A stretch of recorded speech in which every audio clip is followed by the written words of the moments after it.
Olá, gente. Bom dia. Não sei se vocês estão ouvindo bem. Me dê aí um sinal se vocês escutam bem. Temos aí algumas pessoas online já. Quero só saber de vocês aí se conseguem me escutar. Coloca só um sinal aí. Ótimo, já vejo aqui o Pedro, a Danuta, o Jair, policial Caio, um abraço querido, escutam bem. Bem, pessoal, isso aqui vai ficar gravado por algum tempo, né? Eu pretendo ser o mais objetivo possível, ainda que não seja fácil, né, ser muito objetivo nessa questão, mas eu preciso comunicar publicamente uma decisão que vem sendo tomada, vem sendo analisada nos últimos meses, eu diria, mas especialmente no último mês.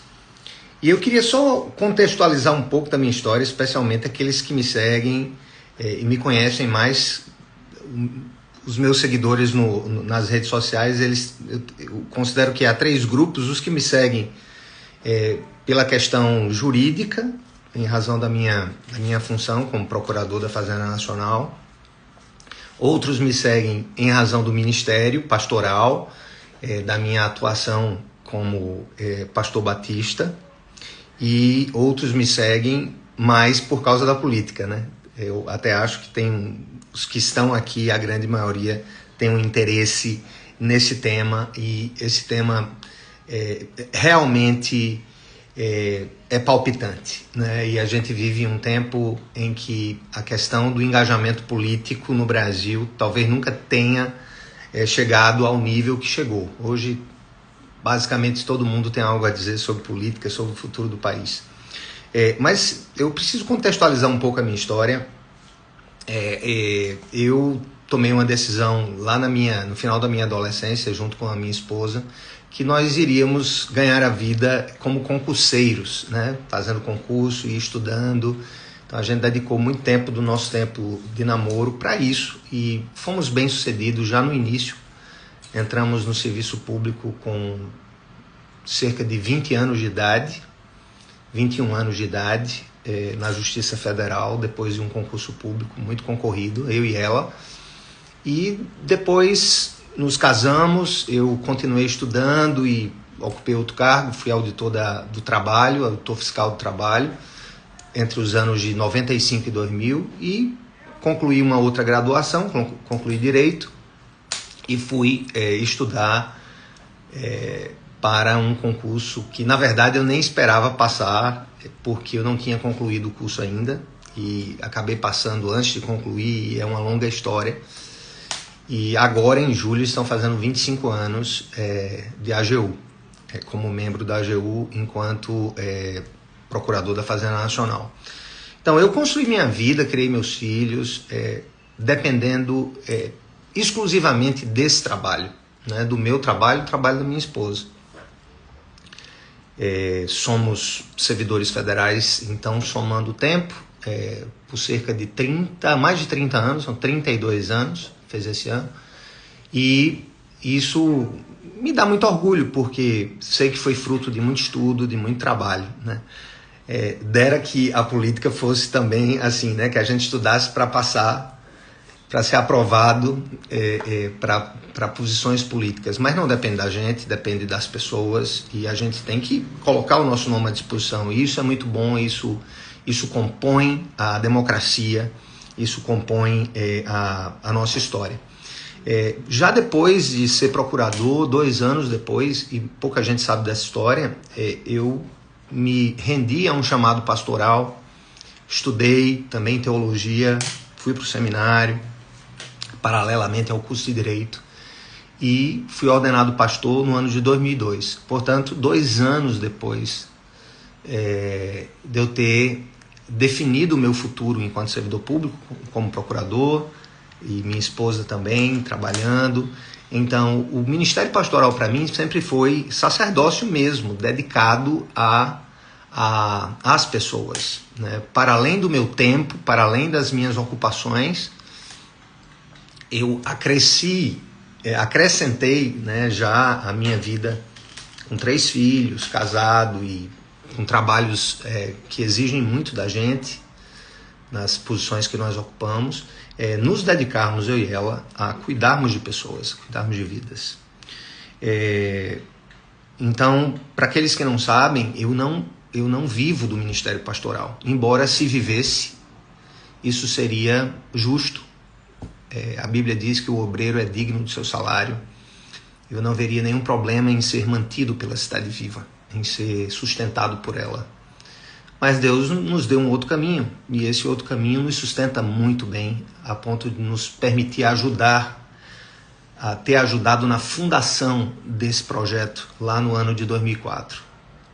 Então, basicamente, nós vivemos desse trabalho que nós temos como servidores públicos e nos dedicamos ao trabalho da Cidade Viva de coração, com o coração quebrantado diante de Deus e disposto a cuidar de pessoas, a abençoar pessoas. E nesse processo eu tive uma expressão pública maior. Muitas pessoas, tem um barulho aí, talvez você esteja escutando, espero que não, construções aqui no prédio, mas eu tive uma expressão pública maior no ano de 2018, quando tive a honra de ser convidado pelo então recém-eleito presidente Jair Messias Bolsonaro para compor a equipe de transição. Éramos 30 e poucos, eu creio, membros oficiais de transição. Lá eu conheci praticamente toda a equipe do governo Bolsonaro. Lá tive a oportunidade de ajudar na organização dos ministérios, na criação de novos modelos de gestão pública. E o que se levou em consideração à época, em uma conversa que eu tive com o ministro Onyx Lorenzoni, na época, foi não o fato de eu ser pastor, mas o fato de eu já à época ter cerca de mais de 25 anos de serviço público e pelo menos 18 anos como procurador. Essa minha participação, então, ela foi técnica. Eu fui como técnico. Eu queria, na verdade, ajudar na criação do novo governo e voltar logo mais. Esse era meu plano de vida, né? E fiz isso, estive lá durante toda a transição, ensaiei a minha volta. E ao ensaiar a minha volta veio um convite para ser secretário nacional de proteção global dos direitos humanos. Fiquei lá por um ano. Depois, quando ensaiei para voltar no final de 19, o presidente, junto com o Onyx Lorenzoni, me convidam para ocupar a Secretaria Especial de Desenvolvimento Social. Veio a pandemia, então eu cuidei do auxílio emergencial com muita alegria, em um tempo muito difícil no Brasil. E quando passou a pandemia ali, já no início de 21, quando a pandemia já estava arrefecendo, também ensaiei para voltar, e aí veio um outro convite para a Presidência da República. Fui secretário especial de Modernização do Estado Brasileiro, servindo mais perto ali no Palácio do Planalto. Mas chegou um momento que eu tinha uma prioridade para cumprir na época, que era a conclusão de um pós-doutorado em Direito. Era importante para a faculdade que eu fundei. E pedi para sair, voltei por volta de agosto de 21. Concluí o meu pós-doc. E depois disso veio, então, uma possibilidade de ser candidato ao Senado em 22. E aí fui candidato ao Senado, depois de ter concluído essa etapa. Mas fui assim com muita dificuldade, né? Eu não tinha um partido grande, era um partido pequeno, eu não consegui o apoio de grandes estruturas políticas. Eu tive o apoio dos malucos, né, que seguiram junto comigo. E aí a gente criou a onda do voto de graça. E nessa onda do voto de graça, em 22, mesmo sem tempo de televisão, mesmo sem dinheiro de verba partidária, creio que Deus e o povo me deram um grande presente. Eu fui o mais votado na cidade de João Pessoa, na minha cidade. Então aqui eu tive 106 mil votos em João Pessoa e 233 mil votos na Paraíba. Um feito que as pessoas não acreditavam que pudesse ser possível, mas, e aqui vai meu primeiro agradecimento nesse processo, à imprensa paraibana, que me abriu portas, me abriu espaço. Eu estava em todos os debates, eu tive a oportunidade de participar de todos os debates, de todas as televisões, tive entrevista concedida em todos os canais, e isso foi muito especial, muito especial. Eu sou muito grato à imprensa paraibana, porque eles abriram a porta democrática para que eu pudesse falar, porque eu não tinha outro tipo de voz, eu não tinha hora na TV, eu não tinha dinheiro, eu não tinha programa político, eu não tinha um partido grande, era um partido muito pequenininho e que não me dava condições. E isso nos deu vitória em João Pessoa, e eu nunca vou esquecer isso, porque é a cidade onde eu nasci, que eu escolhi servir com mais profundidade através dos projetos filantrópicos que desenvolvo desde que fui ordenado pastor. Isso me deu assim muita alegria, gente, vocês não têm noção. Eu perdi ganhando, na verdade. Foi surpresa geral. Com isso, em 24, o meu nome naturalmente surge para ser candidato a prefeito, na eleição passada. Mas algo me impedia de assumir essa posição na época, em razão das prioridades da igreja. Que eu confesso para vocês, de todas as coisas que eu faço, eu me sustento como procurador, eu me realizo como pastor e eu me disponibilizo como político para uma guerra, que eu sei que é uma guerra muito grande mesmo. A política é a substituta da guerra na história da humanidade. A política ele substitui a guerra. Ou seja, mas não deixa de ser uma guerra. É uma guerra antes das eleições, é uma guerra durante as eleições e é uma guerra depois das eleições. Então, fui junto com Marcelo Queiroga, que se tornou meu amigo, né?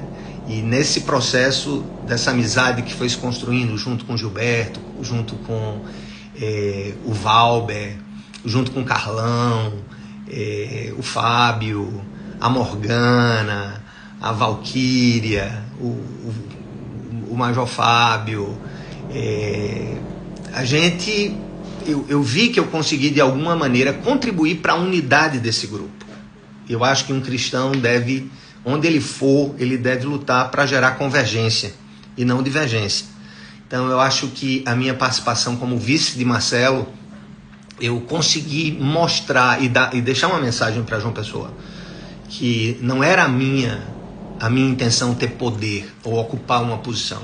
Todos dizem até hoje: Sérgio, você era o candidato natural para ser prefeito, você tinha ganho, você tinha saído de uma eleição bem sucedida, você poderia ter sido cabeça de chapa, mas em nenhum momento eu achei que Marcelo não pudesse ter essa posição, e eu o ajudei como se fosse a minha própria eleição.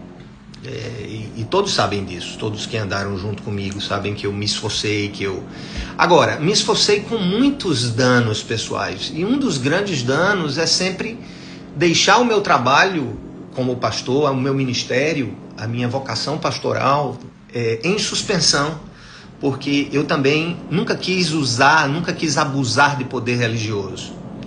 Todos são testemunhas que durante períodos de pré-candidatura e candidatura, nem igrejas eu visitei, nem preguei, a despeito de ter sido convidado para ir para púlpito, para falar, para pregar. Eu nunca escolhi isso. Eu sempre quis preservar a igreja dessa contaminação de estar pregando nas igrejas com a segunda intenção de ser votado por aqueles irmãos. Inclusive, Muitos acharam e acham até hoje que isso é uma estratégia errada, eu deveria usar os meus relacionamentos pastorais, de igreja, devia pregar durante as eleições, mas eu sempre tive na minha mente, eu nunca vou abusar de poder econômico, nunca vou abusar de poder político e nunca vou abusar de poder religioso.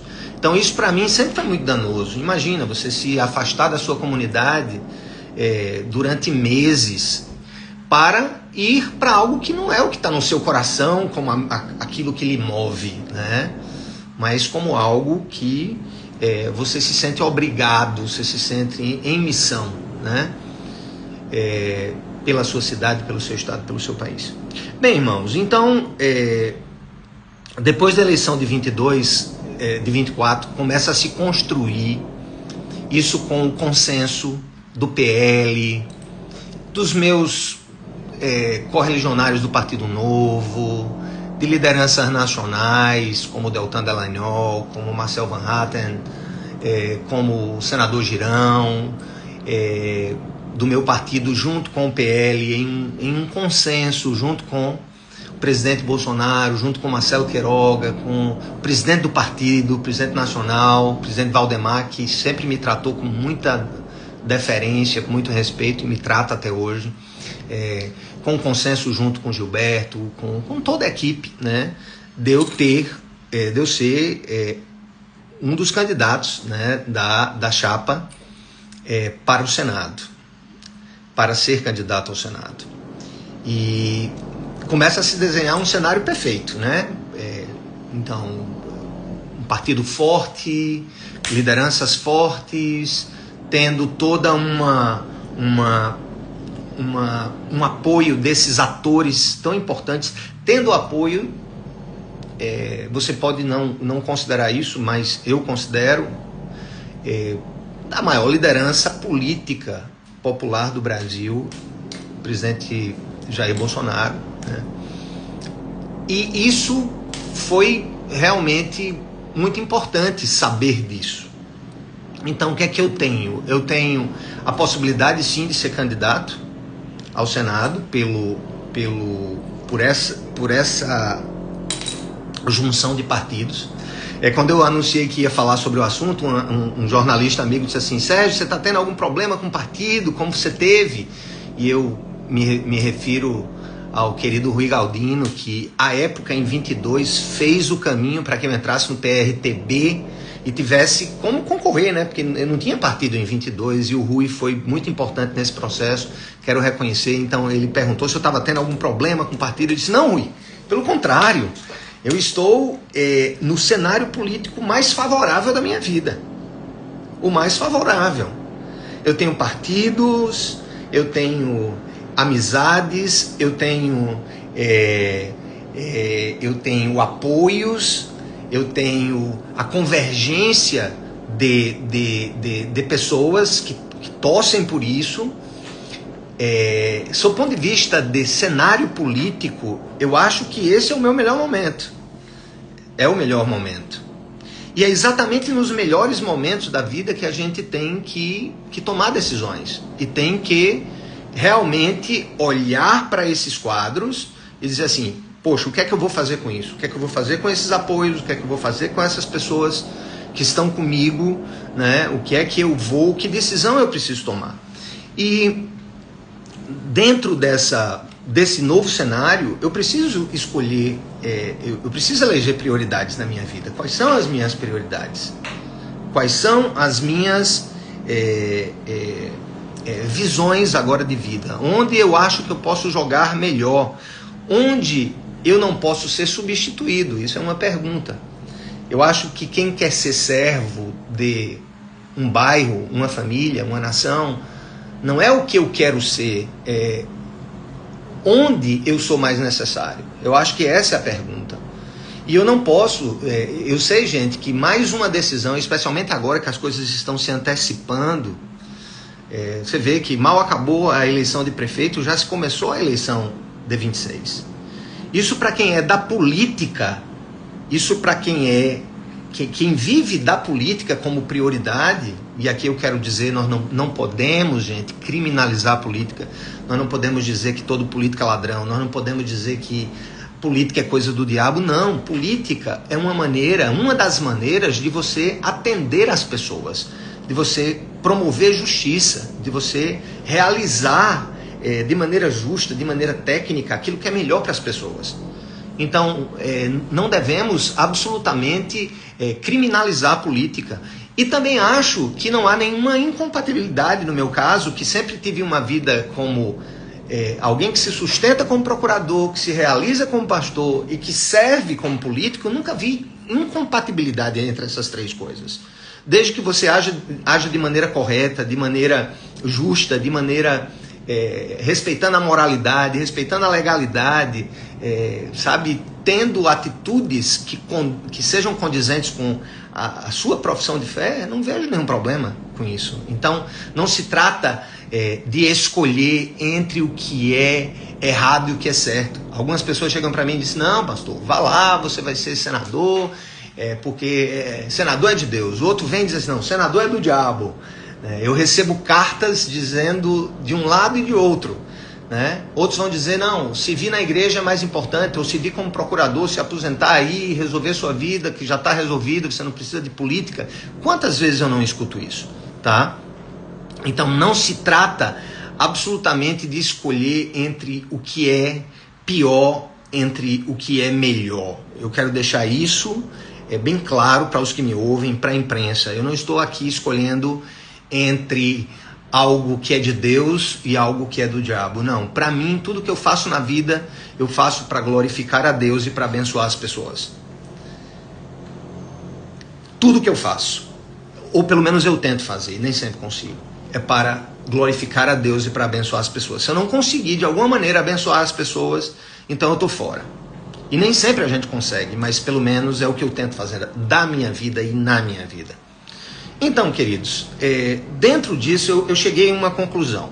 Eu preciso priorizar uma dessas coisas na minha vida. Eu preciso priorizar ou a minha vida ministerial ou a minha vida política. E para isso, não por um ser melhor que o outro, mas porque eu preciso estar de corpo e alma. Eu preciso me antecipar, eu preciso planejar, eu preciso dormir e acordar com foco em alguma coisa. Eu cheguei a uma conclusão que no estágio que eu cheguei hoje, liderando uma comunidade de milhares de pessoas, com milhares de líderes e com dezenas de ações na sociedade, mais uma vez dizendo, né, eu poderia ser financeiramente sustentado por essa obra, e acho que seria justo, mas não preciso ser sustentado por ela, porque me sustento na minha profissão.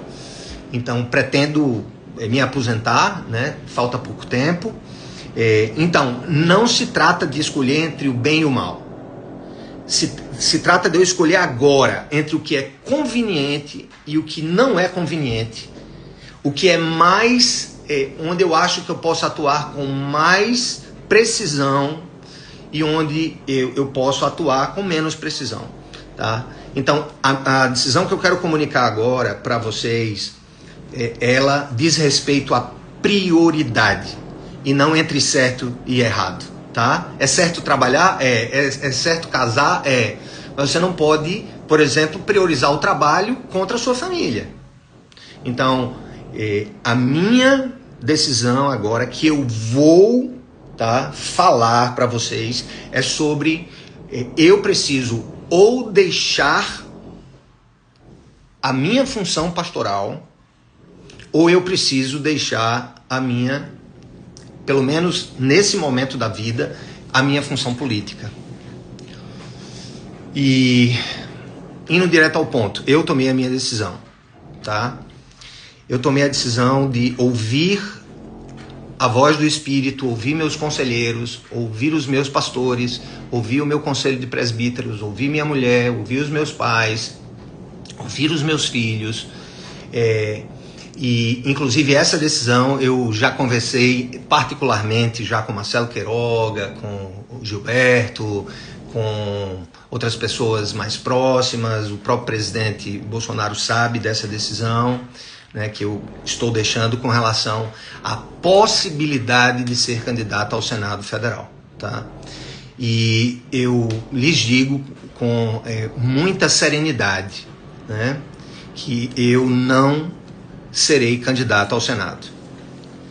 Eu entendo de Deus que a minha função no momento, nesse momento da história, porque não estou decidindo entre o bem e o mal, estou decidindo entre o que eu entendo de Deus que deve ser o meu foco no momento, baseado em avaliações. O último censo do Brasil mostra que o Brasil aumentou a quantidade de pessoas que declaram não ter religião.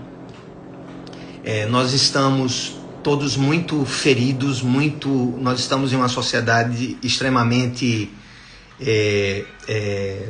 doente no momento, e em uma guerra nós precisamos dos soldados que vão lá na frente. Eu estou falando da guerra política, dos embates do cotidiano, mas nós precisamos também de enfermeiros. Nós precisamos de enfermeiros na linha de trás, cuidando dos corações feridos. Nós precisamos de enfermeiros que se dediquem a cuidar de almas, a cuidar de vidas, a cuidar de pessoas, a cuidar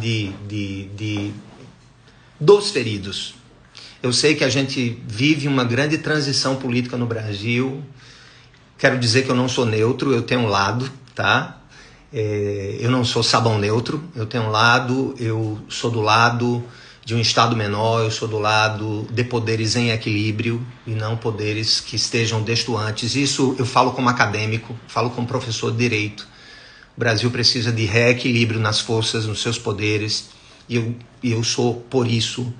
Eu sou contra a corrupção, eu sou a favor das liberdades, eu tenho lado. E aqui não se trata de não ter lado, aqui se trata de perguntar para si e dizer o que eu preciso fazer agora, qual é a minha função agora, nesse momento. Uma coisa eu sei, eu posso ser substituído na política, pelo menos nessa candidatura ao Senado, que se aproxima.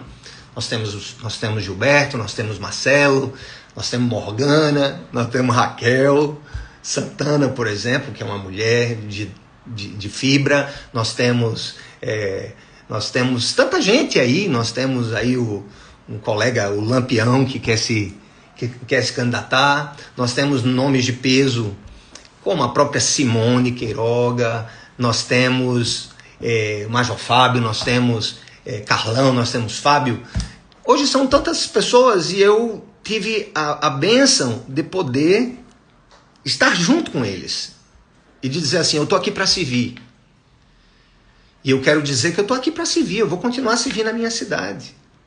Ontem mesmo eu tive uma reunião sobre como a gente pode servir melhor o centro histórico de João Pessoa, ajudar o poder público, ajudar a prefeitura, ajudar o Estado, ajudar o Brasil, a gente revitalizar nossa cidade enquanto uma fundação que não recebe verba pública. Por que não? Então, no que eu faço hoje enquanto pastor, irmãos, e eu achei que o meu tempo tinha passado. Quando eu fui para Brasília em 2018, eu disse: não, Deus vai levantar alguém para me substituir como líder da comunidade de fé. Mas passou 18, 19, 20, a gente caminhou para um lado, tentou desenhar modelos de liderança, mas ouvir dos pastores da igreja, ouvir dos líderes da Cidade Viva, numa última reunião que eu tive, eles dizendo: Pastor Sérgio, Deus ainda não levantou o nosso líder. Deus ainda não levantou o líder dessa comunidade. Então, se Deus não levantou Josué, Moisés não pode entregar o cajado. Moisés não pode entregar irresponsavelmente o cajado de uma comunidade que ainda não descobriu, o que Deus ainda não deu o seu novo líder. Eu ainda sou líder dessa comunidade. E vou continuar servindo. Vou continuar servindo a igreja que eu fundei. Aliás, não fundei, mas fundei o Projeto Cidade Viva assumi em 2004, igreja fundada pelo pastor Estevão, da primeira igreja, junto com o pastor Hinaldo. Depois fui convidado para ser o pastor e ver o projeto Cidade Viva, ver a fundação, ver a escola, ver a faculdade.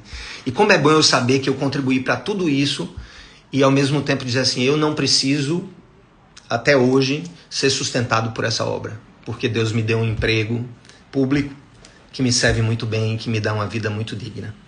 Então, meus queridos, eu sei que muitos estão chateados, outros estão tristes, muitos estão decepcionados, outros estão felizes, né? Outros estão aí, talvez até chorando de tristeza, outros estão chorando de alegria, mas eu quero lhes dizer que eu tenho paz, muita paz, de que, embora eu tenha todas as condições de ser candidato ao Senado e ganhar essa eleição, eu acho que é nessa hora que nós avaliamos realmente o nosso coração. É nessa hora que você vai avaliar o coração. É muito fácil você mudar os seus planos e as suas ações quando o que você está fazendo vai mal. Mas quando vai bem, aí é a hora do coração do homem ser provado por Deus. E a Bíblia diz, onde está o seu tesouro, ali estará o seu coração. E o meu tesouro sempre foi ensinar pessoas, discipular pessoas, plantar comunidades, servir gratuitamente a minha cidade. Então, nesse sentido, eu quero dizer que eu estou muito feliz e que continuo apoiando meu amigo Marcelo, meu amigo Gilberto, meus amigos, minhas amigas, que me deram a honra de escolher ao presidente Bolsonaro, de escolher ser ou não candidato ao Senado. E com muita paz no coração, eu escolho dizer, por enquanto, não à política partidária.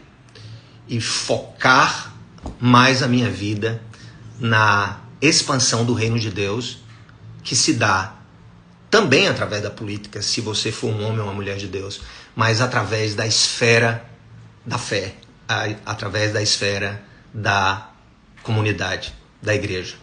Então, gente, é isso. Muito obrigado por estarem aí. Muito obrigado pelo coração de vocês, por terem escutado por 1 hora. Isso aqui vai ficar gravado. E agradeço mesmo a todos do PL, do Novo, ao presidente, à primeira-dama, Michele, ao PL Paraíba, ao PL João Pessoa, ao Novo Brasil, ao Novo do Estado, ao Novo de João Pessoa. Estamos juntos como conselheiro, treinando pessoas, capacitando homens públicos, porque sou um homem público. Deus abençoe vocês. Muito obrigado. Orem por mim. Peçam que Deus me ajude e que Deus levante homens e mulheres com o coração no lugar certo para serem os nossos próximos representantes no Senado Federal e na Câmara dos Deputados. Deus abençoe vocês, gente. Um grande abraço.